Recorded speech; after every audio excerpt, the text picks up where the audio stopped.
Pensaba en los salmos como expresión de la fe del pueblo judío y de nosotros por añadidura, ¿no? Ustedes saben que la mayoría de los salmos, más allá de que la tradición judía se los atribuye a David, pero digamos así como así globalmente, ¿no?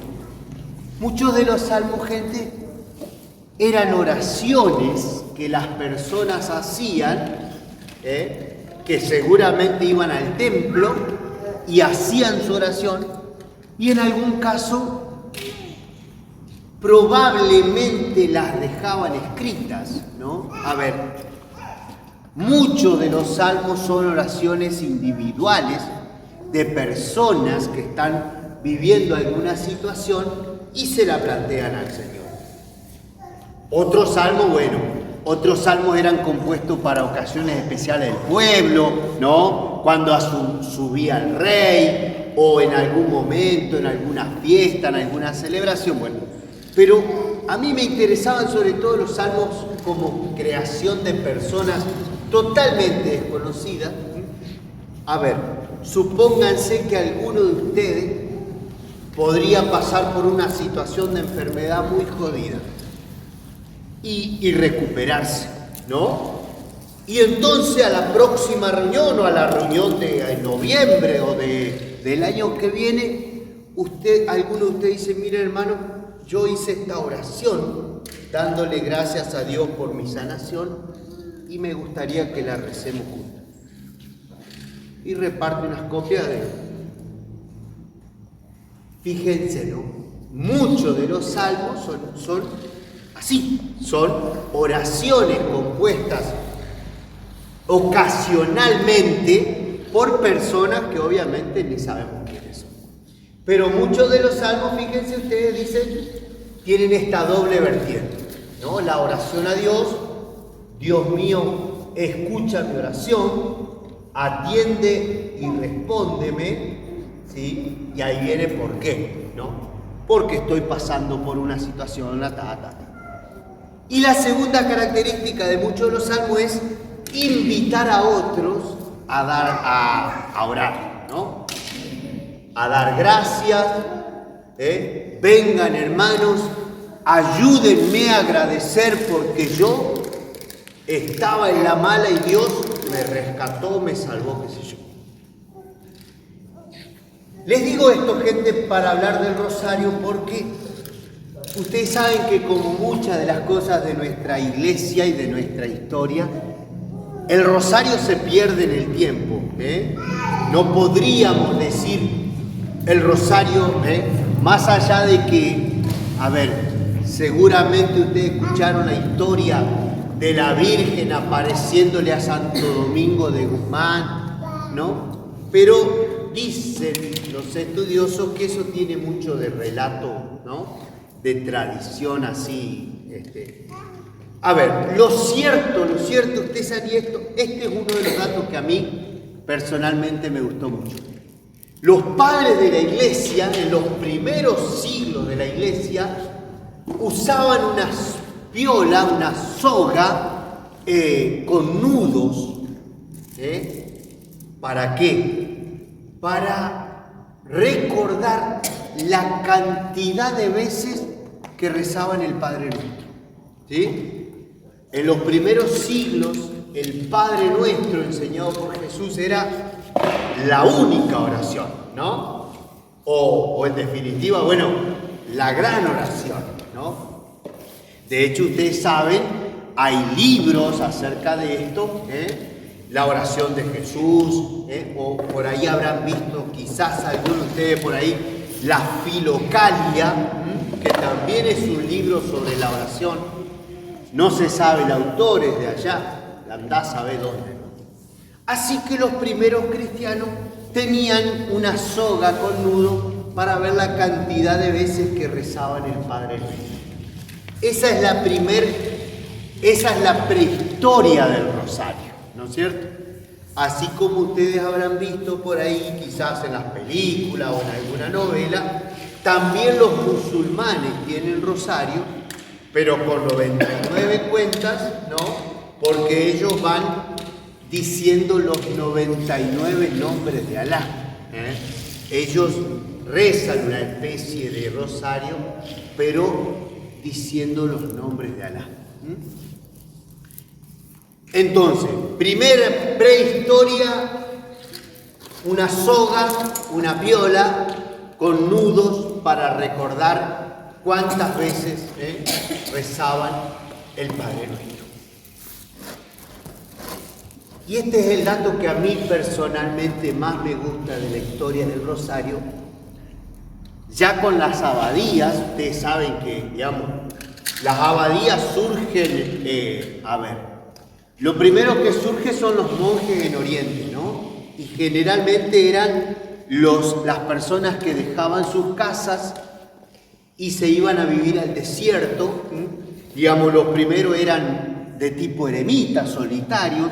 Después, San Antonio Abad en Egipto los empieza a juntar. San Antonio, pero no el Antonio que nosotros conocemos, no el San Antonio de Italia, sino San Antonio de Egipto. San Antonio Abad es el padre del monacato oriental porque él los junta, empieza a hacer los cenobios o conventos, y es el primero que escribe una regla para los monjes. Ahí surge después esa misma regla, llega, gracias a San Benito de Nurcia, llega a Occidente, a Italia, qué sé yo, y ahí se desparrama el monacato occidental. Pero ustedes saben que en esos monasterios los monjes rezaban los 150 salmos todos los días. Por eso también le empecé con el salmo. Ellos rezaban los 150 salmos todos los días. Y, claro, lo que pasa es que en la comunidad había hermanitos, los llamados hermanos leos, que no eran ni sacerdotes ni monjes, ¿no? Muchas veces las abadías se convertían en lugar, eran como pequeños pueblos porque criaban los chanchos, criaban animales, tenían esto, la huerta, aquello, ¿no? Como por ahí uno ve también en las películas. Y esos hermanos, gente humilde, gente sencilla, que no eran monjes, no sabían leer en griego o en latín. Y entonces, fíjense, así como los monjes rezaban los 150 salmos, ellos empiezan a rezar las 150 Ave María. Y ese es el origen más hermoso del rosario, ¿no? La gente humilde que no sabe recitar salmos, reza Ave Marías. Miren ustedes, El Ave María como tal, ustedes saben, digamos, la primera parte de la Ave María está tomada del Evangelio de Lucas, pero en el siglo XIV recién se le añade la segunda parte. El Santa María, Madre de Dios, ruega por nosotros pecadores, es del año 1500, gente, ¿no? Bastante más acá. Tomando, sí, María, Madre de Dios, un título de la Iglesia del siglo IV, en el año 430, siglo V, perdón, el concilio de Éfeso define, no es un concilio sobre María, es un concilio sobre Jesús, sobre su divinidad, y la Iglesia ahí define la María Madre de Dios, año 430, María Madre de Dios, la famosa Theotokos, Madre de Dios. Y desde ahí viene la invocación de la gente a María como Madre de Dios, ¿no? Obviamente, la creación de la Ave María no sabemos quién la hizo, pero surge, fíjense ustedes, de saludarla como Isabel y el ángel, ¿no? María, Dios te salve María, llena eres de gracia, el Señor está contigo. Bendita vos y el fruto de tu vientre. El saludo del ángel, el saludo de María, de Isabel. Y la segunda parte entonces está este pedido de intercesión. Es cierto, gente, que con el advenimiento del protestantismo, ¿no? Cuando Lutero, 1580, por ahí, se separa de la iglesia y digamos, toda esa actitud un poco retraída hacia María hace que el catolicismo, que el cristianismo romano, digamos así, que la iglesia católica se apoye mucho más en María y en la afirmación de su intercesión. Ustedes habrán escuchado hablar, digamos, cómo frente al protestantismo la iglesia católica va a afirmar, algunos le llaman los tres blancos, el blanco de la Eucaristía, el blanco de María, el blanco del Papa, ¿no? Son como tres pilares fundamentales del catolicismo desde la Reforma, o como reacciona a la Reforma, hemos puesto los acentos en esta triple blancura, por así decirlo, ¿no? Pero más allá de eso, yo quería rescatar solamente esta cuestión que les contaba recién, ¿no? El rezo del rosario como una devoción de confianza. Y digo devoción, y lo digo a propósito, ¿no? Ustedes saben que casi todos los grandes santos de la historia de la iglesia amaban el rosario, ¿no? Y si bien es cierto que nosotros como cristianos tenemos que ser muy lúcidos, muy claros, y entonces tenemos que formarnos siempre, ¿no?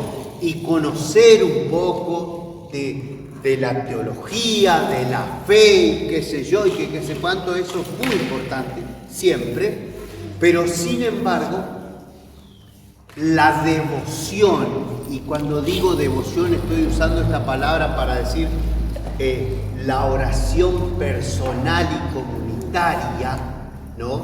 de nosotros, es fundamental para el camino de nuestra salvación personal, familiar y comunitaria. Por eso, les repito, el Ave María es la oración de la simpleza, ¿sí? Ustedes saben que junto con eso, digamos, por ahí por la Edad Media, surge el Vía Crucis y los rosarios en los vitros de las iglesias.